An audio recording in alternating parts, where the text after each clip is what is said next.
Hello. One of the best ways to understand another culture is to listen and read the stories of its people. So, I'm going to be sharing with you some fairy tales, folk tales, and legends from other countries today. All are in our booth here at Publisher Spotlight, and you can find them on our Pinterest board as well. So, this is the Kalibana, which is the epic poem of Finland.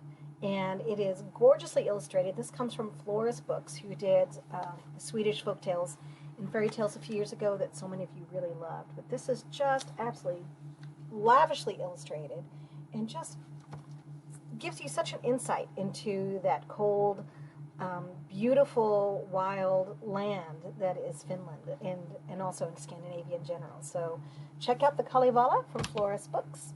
We also have the Phoenix of Persia. This is from Tiny Owl Books. So Tiny Owl is a publisher based in the UK, and it was founded by two journalists who met while they were in Tehran. So this is, they do a lot of books from the Middle East, but not just the Middle East, as you'll see in a minute. This is a case of a little boy who is born, and his parents have become very, very frightened of a prophecy concerning him. So they leave him to die, but he is adopted by this beautiful phoenix, brought to life, and of course, in the end, he saves everybody. So this is the Phoenix of Persia. Absolutely stunning illustrations and a story that is known to so many children. Under the Great Plum Tree is actually an Indian tale, even though it's published in this case by Tiny Owl. And one of the things I really love about this one is that it has such a sense of humor and a little bit of female empowerment.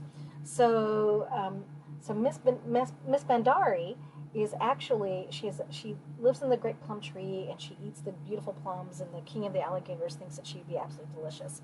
But her friend, who is tricked into bringing her to the king, actually manages to save her. So this is a wonderful story, Under the Great Plum Tree, and from Tiny Owl Books.